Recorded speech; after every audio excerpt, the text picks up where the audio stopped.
శ్రీమాత్రే నమః, శ్రీ గురుభ్యో నమః. ఈ జూలై నెలలో మేషరాశి వారికి ఎలా ఉంది అనే విషయాన్ని ఇప్పుడు తెలుసుకుందాం. మేషరాశి వారికి సంబంధించి కుజుడు రాశాధిపతి. అలాగే వీరికి ఈ యొక్క మాసంలో ద్వితీయ స్థానంలో శుక్రగ్రహ సంచారం, అంటే ఆస్తి ఎసెట్స్ కి సంబంధించి ఈ యొక్క నేను చెప్పేది ఇప్పుడు విద్యార్థులకి, గృహిణులకి, సినీ రాజకీయ రంగాల వారికి ప్రతి ఒక్కరికి వర్తిస్తుంది. ఈచ్ అండ్ ఎవ్రీ, అంటే ఇప్పటి వరకు మనం ప్రతిసారి కూడా ఏంటంటే మనము ఈ వీరికి ఎలా ఉంటుంది, విద్యార్థులకు ఎలా ఉంటుంది, ఇది కాదు, అందరికీ కూడా సంబంధించిన విషయం అనమాట. కాబట్టి ఈ యొక్క ద్వితీయ స్థానంలో శుక్రగ్రహ సంచారం ఉండడం వలన ఈ యొక్క ఆస్తి ఎసెట్స్ కి సంబంధించి మీ యొక్క బెటర్ హాఫ్ తరపు నుంచి, అంటే మీ యొక్క భార్య తరపు నుంచి ఏవైనా సరే మంచి అనుకూలమైనటువంటి పరిస్థితులు వచ్చేటువంటి అవకాశం ఉంది. తృతీయ స్థానంలో అంటే మూడవ స్థానంలో గురుగ్రహ సంచారం ఉండడం వలన కమ్యూనికేషన్ కానీ, మీ యొక్క బెటర్ హాఫ్ నుంచి కానీ, మీ యొక్క సిబ్లింగ్స్ నుంచి కానీ, బెటర్ హాఫ్ కాదు సిబ్లింగ్స్ అంటే మీ యొక్క తమ్ముళ్ళ దగ్గర నుంచి, అన్నల దగ్గర నుంచి కూడా మీకు ఏదైనా సరే మంచి కమ్యూనికేషన్ రావడము, ఏదైనా సహాయం జరగడము, ఏదైనా సరే మంచి పరిస్థితికి వెళ్ళడము, ఇదంతా ప్రథమార్థంలో జరిగేటువంటి అవకాశం ఉంది. అలాగే చతుర్థ స్థానంలో బుధగ్రహ సంచారం. చతుర్థ స్థానం అని అంటే ఫ్యామిలీ కానీ, లేదంటే హెరిడిటీ కానీ, అంటే వంశపారంపర్యంగా వచ్చేటువంటిది. ఇది 4వ స్థానంలో ఉంది. 4వ స్థానం బుధుడు వ్యాపారానికి అధిపతి. అంటే వంశపారంపర్యంగా చేసేటువంటివి ఏవైనా సరే వ్యాపారములు ఉంటే ఈ యొక్క మేషరాశి వారికి బాగా అనుకూలంగా ఉండేటువంటి పరిస్థితులు కనిపిస్తూ ఉన్నాయి. ఏదున్నా ఇంకా 1.5 year అండి. 1.5 year తర్వాతకి మీకు కూడా ఏలినాటి శని ప్రారంభం అవుతుంది. చాలా జాగ్రత్తగా ఉండాలి. అలాగే ఈ యొక్క మేషరాశి వారికి చతుర్థ స్థానంలో కుజుడు మరియు కేతుగ్రహ సంచారం ఉంది. ఇది అంత మంచిది కాదని చెప్పవచ్చు. చూసుకున్నట్టయితే పంచమ స్థానంలో కుజుడు మరియు కేతుగ్రహ సంచారం ఉంది. ఈ యొక్క కుజుడు కేతుగ్రహం యొక్క కలయిక వలన విపరీతమైనటువంటి పరిస్థితులు వచ్చే అవకాశం ఉంది. ముఖ్యంగా ఎవరైనా సరే ఏదైనా రిలేషన్షిప్లో ఉంటే, వివాహం చేసుకోవాలని కానీ, ప్రేమించి వివాహం చేసుకోవాలని కానీ, ఎంగేజ్మెంట్ అయిన తర్వాత ఎవరైనా సరే వివాహం కాస్త దూరంలో ఉన్నటువంటి వాళ్ళు చాలా జాగ్రత్తగా ఉండాలి. ఏదైనా మాట్లాడకూడని కానీ, లేదా తెలవకూడని విషయం తెలవడం వల్ల విపరీతంగా మీరు నష్టపోతారు. అంటే ఆ యొక్క మ్యారేజ్ ఆగిపోవడం కానీ, ఆ యొక్క ప్రేమ విఫలం అవ్వడం కానీ, బ్రేకప్ అవ్వడం కానీ, విడిపోవడం కానీ, పెళ్ళైన వాళ్ళకి డివర్స్ లాంటివి రావడం కూడా జరగవచ్చు. ఎమోషనల్గా మీరు చాలా లో అయ్యేటువంటి అవకాశం ఉంది. అలాగే మీకు పంచమ, సప్తమ, ఈ యొక్క దశమ, ఏకాదశ స్థానాలు అన్ని కూడా బాగానే ఉన్నాయి. కానీ 12వ స్థానము ఖర్చు, సొసైటీకి సంబంధించినటువంటి ఖర్చు కానీ, ఏదైనా దేవీ దేవతలకు సంబంధించినటువంటి ఖర్చు కానీ ఉండే అవకాశం ఉంది.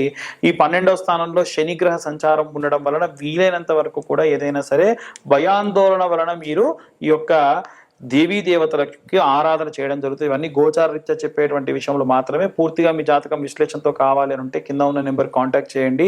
మీ యొక్క పేరు, మీ date of birth, time, place ఉంటేనే చేయండి. ఇవన్నీ ఉంటే 2025 సంవత్సరంలో 2025 రూపాయలు ఛార్జ్ చేసి మీకు ఈ జాతకం 60 నుండి 70 పేజీలు అందించడం జరుగుతుంది. ఈ జాతకానికి ఎవరైతే ఈ జూలై నెలలో తీసుకుంటారో వారికి ఈ నెల ఒక కరుంగలి మాల బహుమతిగా ఇస్తుంది. ఎందుకంటే పరిస్థితులు బాగాలేవు, అందరూ బాగుండాలి. కాబట్టి ఈ కరుంగలి మాలకు కూడా గోత్రనామాలు ఇస్తే పూజలో పెట్టిన తర్వాతకే ఇస్తాను. కొరియర్ ఛార్జెస్ కూడా ఏమీ తీసుకోను. మాకు జాతకం వరకే కావాలి, మాల వద్దు అంటే కూడా 2025 రూపాయలు మాత్రమే ఛార్జ్ చేయడం జరుగుతుంది. అందరూ ఎలాంటి రెమెడీస్ తీసుకోవాలనే విషయాన్ని ఇప్పుడు మనం తెలుసుకుందాం. జూలై నెల వరకు కూడా మనం ఎన్నో రకాలైనటువంటి అవాంఛనీయ సంఘటనలు ఈ సంవత్సర ప్రారంభం నుంచి కూడా చూస్తూ ఉన్నాం. వాస్తవంగా మాట్లాడుకోవాలంటే ఈ జూలై నెలకి శాపం ఉంది అని అంటూ ఉన్నారు. ఎందుకు తెలుసా అండి? ఈ యొక్క 2025 సంవత్సరానికి శాపం ఉంది అని అంటున్నారు. ఎందుకో తెలుసా? 2025 సంవత్సరం క్యాలెండర్ తీసి చూడండి, 1941 సంవత్సరం క్యాలెండర్ తీసి చూడండి. రెండు సేమ్, ఉన్నటువంటి వీకెండ్స్ సేమ్, ఉన్నటువంటి వారాలు సేమ్, అన్నీ సేమ్. 1941 సంవత్సరంలో World War II జరిగింది. పర్ల్ హార్బర్ మీద దాడి జరిగింది. 1500 మంది చైనాలో ఒక పెద్ద లోయలో పడి చనిపోయారు. అలాగే అమెరికాలో ఉన్నటువంటి ఒక కోల్ మైన్ లో కొన్ని వందల మంది చనిపోయారు. కొన్ని లక్షల మంది, కోట్ల మంది ఈ యొక్క 1941 సంవత్సరంలో మాస్గా అంటే మూకుమ్మడిగా చనిపోయారు. అదే విధంగా చూసుకున్నట్టయితే ఈ 2025 సంవత్సరంలో మనకి పెహల్గాంలో ఉన్నటువంటి జరిగినటువంటి దాడి కానివ్వండి, రైలు యాక్సిడెంట్ కానివ్వండి, మన తెలంగాణలో టన్నల్ లోపల 9 మంది చనిపోవడం కానివ్వండి, అలాగే బెంగళూరులో IPL సంబంధించినటువంటి ర్యాలీ తీస్తున్నప్పుడు 30 మంది దాకా స్టాంపేడ్లో చనిపోవడం కానివ్వండి, కుంభమేళాలో చనిపోవడం కానివ్వండి, అలాగే రీసెంట్ గా ఎయిర్ ఇండియా క్రాష్ జరిగి 300కు పైగా మంది ఒకటేసారి చనిపోవడం కానీ ఇవన్నీ కూడా జరిగాయి.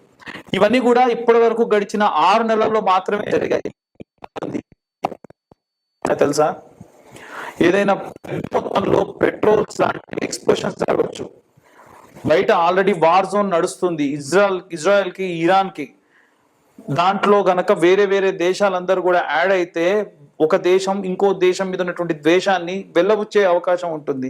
అప్పుడు మనకు తిండికి కానీ, సగటున రోడ్డుకు కానీ మనం కట్టే ట్యాక్స్ ఏదైతే ఉంటుందో అది మనందరికీ కట్టడం ఆపేసి యుద్ధానికి కేటాయిస్తారు. దానివల్ల ఖర్చులు పెరుగుతాయి. దాని వలన వాతావరణ సమస్యలు విపరీతంగా ఉన్నాయి. ఇప్పుడు వచ్చే రోజులలో వాతావరణం బాలేని సమయాల్లో మనకు తిండి దొరక్క, మనకు ఉన్నటువంటి నివాస స్థలంలో కరెంటు సరిగ్గా లేక, ప్రాపర్ కమ్యూనికేషన్ లేక, మనం రోజువాడే నిత్యావసర వస్తువుల ధరలు పెరిగిపోతే చాలా దారుణమైన పరిస్థితికి వెళ్తారు. ఇవన్నీ కూడా గ్రహ సంచారాల్లో భాగంగా ఉన్నాయి. ఎందుకంటే ఈ సంవత్సరంలో మనకి షష్టగ్రహ కూటమి కానీ, అలాగే ఈ యొక్క పంచగ్రహ కూటమి కానీ, శని తిరోగమనం కానీ ఇలాంటివన్నీ కూడా చూసాం. ముఖ్యంగా చూసుకుంటే మీనరాశి వారికి ఏమో ఏలినాడు శని, అలాగే తులారాశి వారికి అష్టమ శని, మిథున రాశి వారికి ఏమో అర్ధాష్టమ శని, అలాగే సింహరాశిలోకి కుజుడు మరియు కేతు గ్రహాల యొక్క కలయిక. ఏంటివన్నీ? ఒకటి కాదు, రెండు కాదు, ఉన్నవన్నీ ఇబ్బందులే.